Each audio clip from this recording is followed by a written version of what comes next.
Hi everyone, this is Kelly from The Truth in Story. Obviously, I feel like I'm zoomed in. There we go. And this is, I think, I don't know, the fourth video regarding my journey tokens system. The first was the journey to the tokens and kind of the how, making it and everything of that nature. And then there was one on spreads and one on casting. But I have definitely had some people, as people are starting to get their token sets and things, I have had people ask to kind of see the use of the Tableau. So you don't, I give this, it's just a little printout that's the right size for the tokens to go in.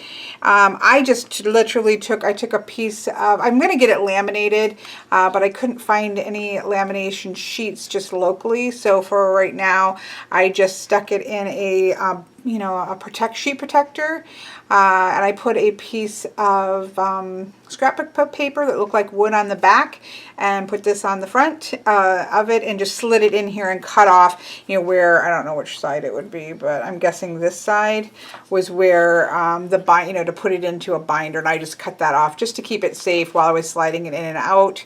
To use it to keep it safe, but I intend to use like a matte contact paper on it. But you don't have to do anything. You can just use the piece of paper that you print out, which this comes with when you purchase a set. But you don't even have to do that. Like, I don't believe, probably when I would do a Tableau, I wouldn't use probably this. I don't know. I use this for casting. I pretty much always cast with it. For myself, I do the smaller spreads. But I have played around with the Tableau, and what I would just use is in the guidebook itself. There is a copy of the Hive Tableau. So this is basically the same thing as this, but it's in the guidebook itself. And much like when I'm doing a grand tableau in Lenormand, this is my book of divination. This is a grand tableau in a 9x4 as I do them. And so that I just lay the Lenormand cards out plain. I don't put them on top of another card or on a casting cloth or anything, or a Tableau cloth or anything, because of space. And then I just, okay, here's this card. Okay, that's in the House of the Fox if I don't remember what it is.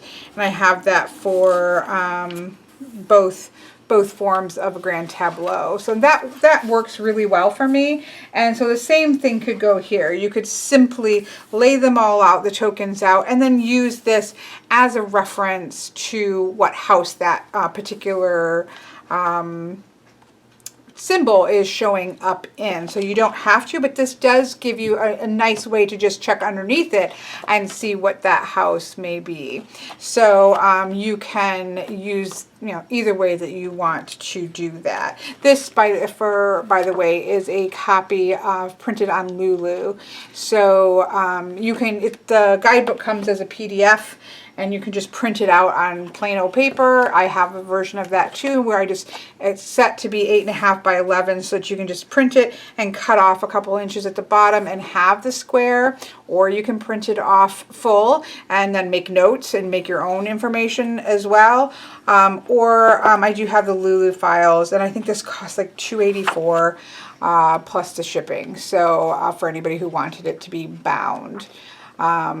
I colored this in myself. You can get it black and white. There's very little color in my guidebook, and it's I think it jumps it to like $10 or so plus shipping, just for a little bit of color. So I just got it in the black and white and colored. That's really the only part that I liked, having the color there. So that's what I did.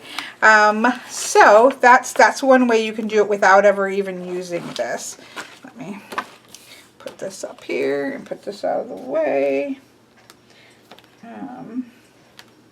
Here. And then here's our tokens. So let me zoom in here, because we really don't need to be out.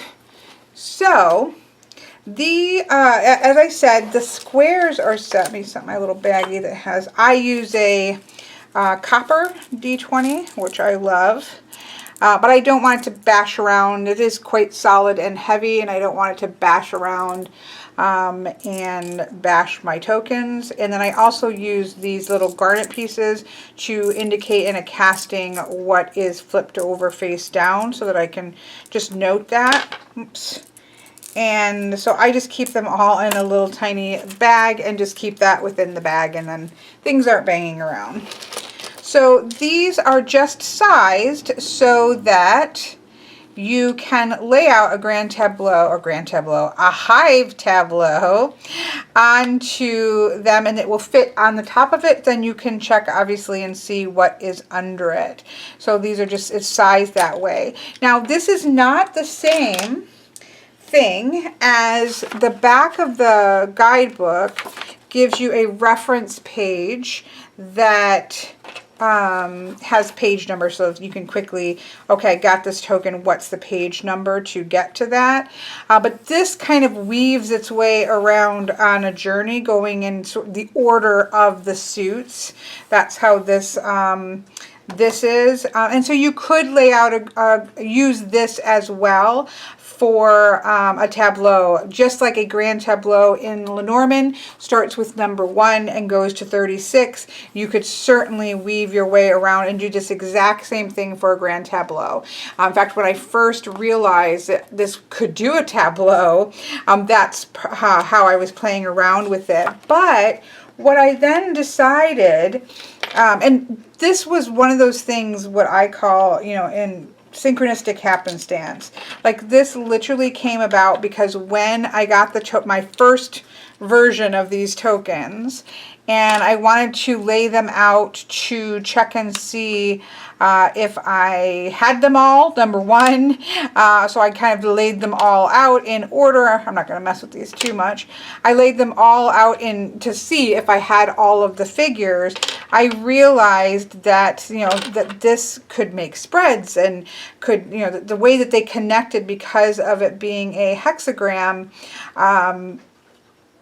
I just thought it was awesome. And of course I laid it out like this, or similar to this, for a to take a picture of it like this, and realized I'm looking at a tableau, right? This is a tableau, and this could really work that way if you wanted to do something as large as a tableau with these. Now again, for me, this is a casting system. The spreads that have come about through this happenstance of the shape are fantastic, and they it was just one of those things that just literally came about because of the shape that lent itself to that, and it opened it up to another layer that I really enjoy, and I've already seen people enjoying playing around with as well.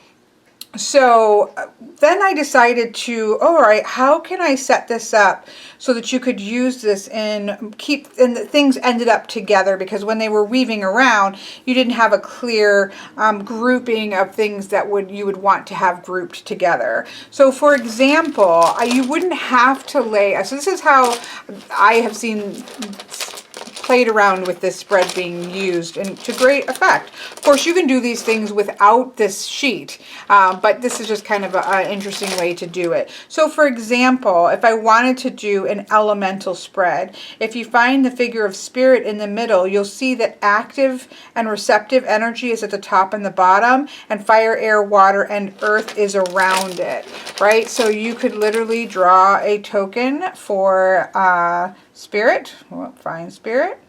And so now we have a double layer, right? It's like a position. That's what a tableau is a giant positioning tool that allows you to look all over the place for different places. But I'm going to get there. I'm just kind of working my way around. So then you could, you know, grab the other tokens that you need and go around. So of course I would start with fire, and then go to air, and then go to water, and then go to earth, and then go above and below to what is active and what is receptive. Again, you can do this as a spread. This is a spread I actually really like, but you don't have to do it on the tableau, but you can. And then let's say you're doing all this and you're like, oh, okay, well, that's really interesting. I'm going to pull a couple more tokens then to see what's going on in the upper world, what's going on in the middle world, and what's going on in the lower world.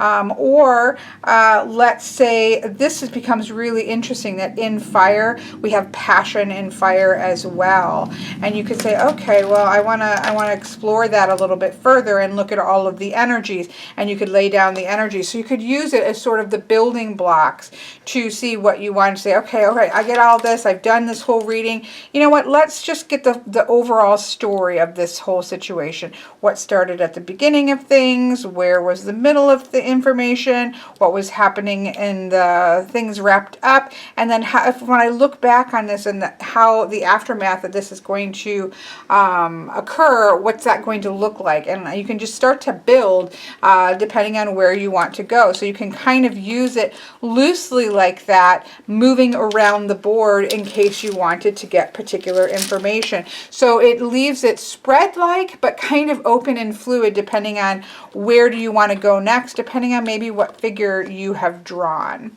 So that is actually a fun way, I think, to do a very organic use of spread. So it still spreads in positions, but you're doing it very organically. So that is one way. And then of course the other way is to simply do a full tableau. And so as you would be doing with the Lenormand, you would shuffle, shuffle, shuffle. Now this is going to take you a little bit, especially if you're going to bring them one by one. I wouldn't worry about, you know, the positions of them in terms of if they're upright or not upright. You know, you can, whether you choose to read that or not is going to be entirely up to you. And you just go through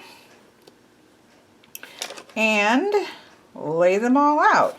And I would probably, because I am, you know, I'm a little bit anal in terms of certain things, so I would probably just put them all upright, but you can use those directional cues as well. So I've played around with both and enjoyed both of them. Now, whether or not you wind your way around or not is going to be up to you. I tend to, with this system, again, I mostly cast with this. This was meant for me to be a casting system, so I mostly cast with it. But I like the path, the feeling of winding our way through a path, and so that's kind of what I do.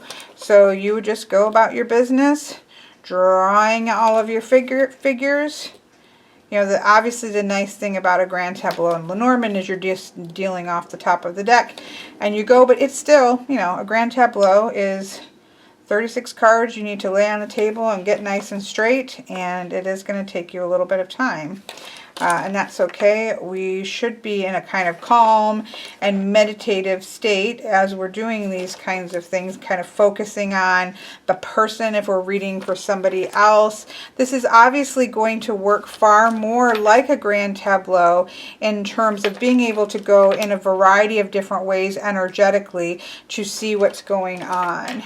So, for example, while I'm laying these down, somebody had asked about, okay, well, there's one Jacob, who I will try to remember to put a link to his YouTube channel, because he had done a video on how he is going to use it in a Grand Tableau, kind of doing his own thing, which is awesome. That is the whole point of how open-ended these symbols are, that people take it and make it their own.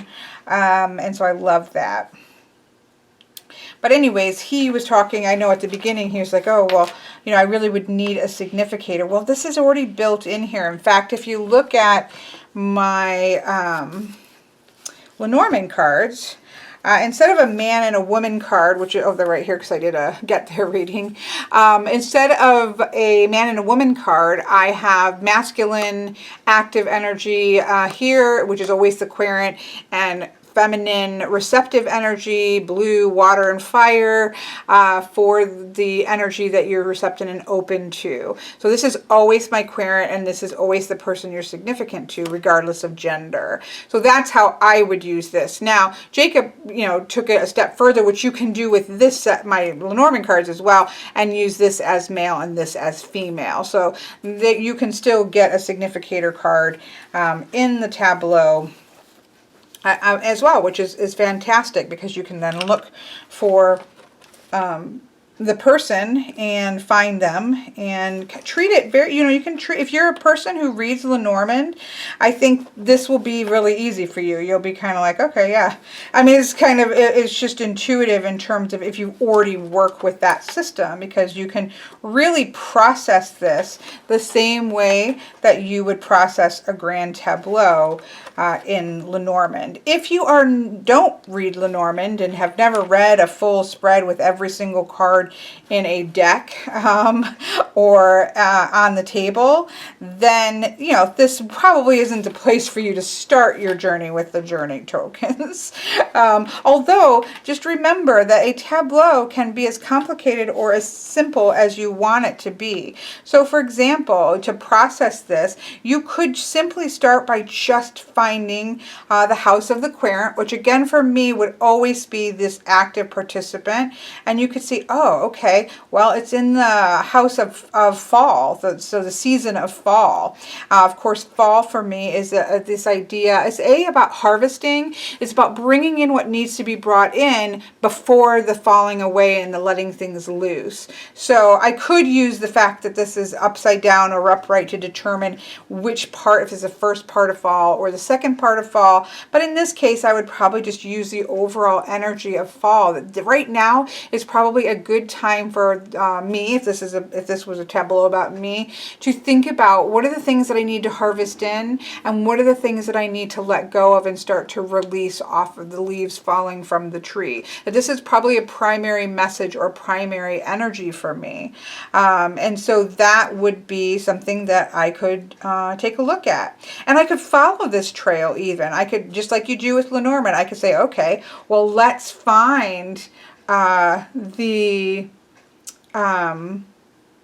let's find fall, which is right here, and see what's going on there. Well, it's in the position of air, right? It's in the house of air, so I could think, okay, some of the things that I need to be processing about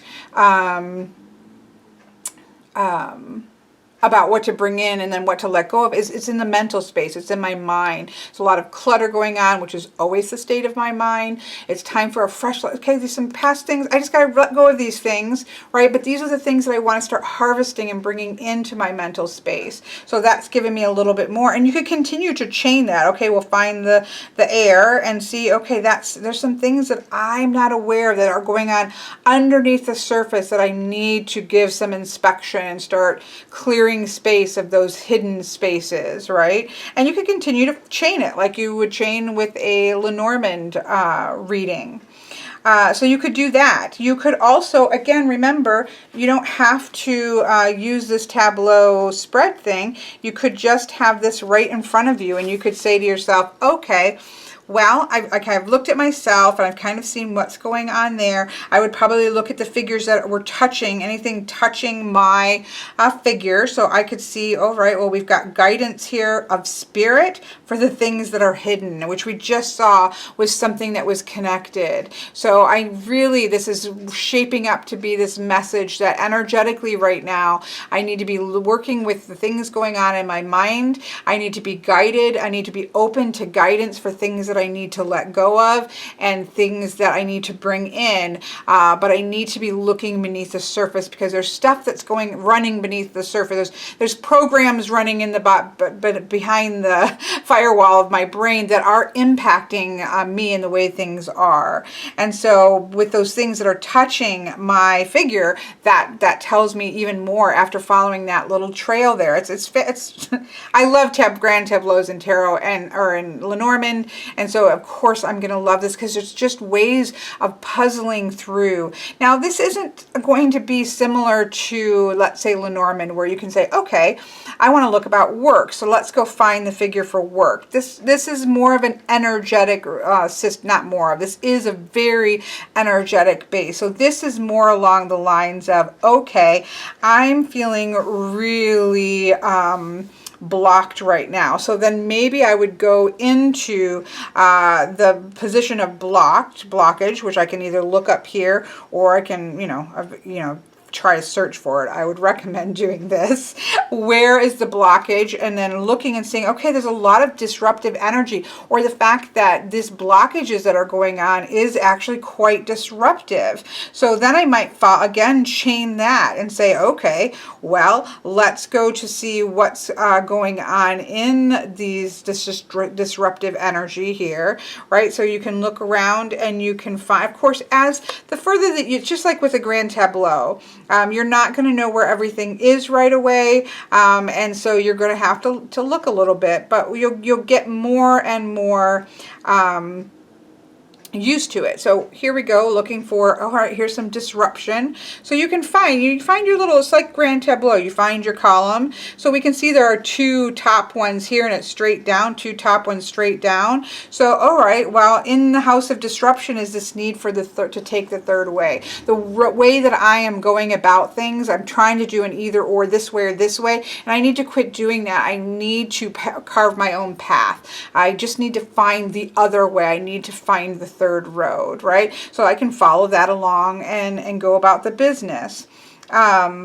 You can conversely go the other way and say, okay, well, I want to figure out what kind of guidance I might be able to get and who I could be working with animal energy. So I could find the animal energy that's here, right? And I can go, all right, this is up right here. It's in the position of spirit. So this is an internal, for me, spirit is that spark of what is at the core and at the heart of everything. And I have this animal energy here that is to help me with that. And so I can say, all right, well, that seems to be important. I need to be paying attention to that. I can roll my dice and find my 17. And then you can obviously look up your chart, find 17. Oh, we have crocodile energy, which is all about patience and tenacity, right? Think about a crocodile and the way that a crocodile just sits still for long periods and doesn't even move until that opportunity comes, and then it, latches out and grabs hold of what needs to be done. So I need to have some patience overall, and I have this kind of crocodile energy coming forward that's going to be able to help me as I'm working through this situation.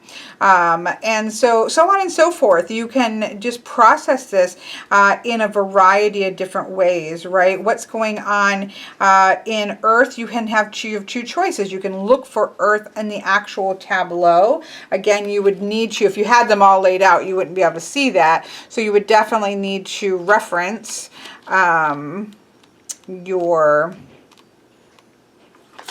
hive tableau, and you can say, all right, again, just like we did in that first one, I could literally find spirit, which is this animal, and go around and process the energy, right? What's going on in the realm of fire? What's going on in the realm of air and water and earth? What do I need to be active about? So really, what's interesting is that we have this message of needing to sort of process what I want to bring in and what I want to let go of.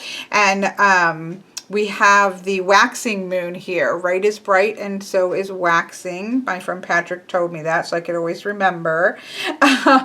So I could be talking about those. What are the things that I want to grow? Energetically, what is it that I want to grow? But what's interesting is what I need to be open to is also being grounded. So there's already starting to build this interesting energy where it's important to be rooted and grounded, and that's what allows you to wax and grow and stretch. Those two things are not energies that push against each other. They actually support each other. And so you can go there and do all of that. If you want to check in with your energy points, if you use chakras, or if you use the way that I walk through them in the book about the energy points, well, here they all are right here. We have the bottom and the top, so grounding is here and guidance is here, but then they go up, passion, and I actually might have laid this out. No, I did it right. Passion, will, serenity, voice, and intuition, all the way up the side. So you can check in with your energy points, what's going on with your internal energy points, what's happening there, how can you pay attention to and work with those energies. So you can see this is very much a system that is talking about what is the energy that's going on inside and outside of you and within the situation that you're dealing with? How are those energies interacting? And taking that information, how can you then move forward and make good choices and shift and move the energy that is going to be most beneficial for you? So, and again, all right, well, let's see. There's a situation going on for me right now, and I want to go up here to the directionals. This is east, south, west, and north. I can do a directional reading there. And you can just work your way through this whole tableau. I don't ever recommend, like in a Grand Tableau in Lenormand, I don't sit there and go through each and every single card. That's not something that I do. You're finding significant places and then reading the cards that are around it. You want a piece of guidance? Okay, well, go to the figure of guidance and then read the cards that are around it, or the tokens that are around it. You really want to know how your particular situation, if you're reading on a situation, is going to end up. Well, go to the end point and then see about the other things that are going on around it as well. You want to orient yourself. Okay, well, let's look at the upper world, middle world, and lower world and orient yourself that way, and so on and so forth. So I think that there's so much that you can do. This is definitely a spread that you do when you want to sit and really puzzle it out. Puzzle out the different aspects, the way that energies are connecting and interrelating with each other. You can start to use the directional energies here. So for example, you could start to follow, okay, this is actually upright. Well, look here, we have fire energy, but it's pointing, it's either pointing in that direction or it's sideways and somehow going in this is the bottom. So you could either follow this way or follow it that way. You could start to use some of the directionality of how the tokens land, or you just read them straight up as they are. But this is a puzzle, right? This is a let's energetically see what is happening in specific areas and what energies are interrelating. So it's that if you enjoy something like, some people hate grand tableaus. Some people never do Lenormand because the idea of doing a grand tableau gives them hives. Yes, I said hives. But other people like myself love grand tableaus for exactly that, puzzling out, looking at the corners, looking down the middle.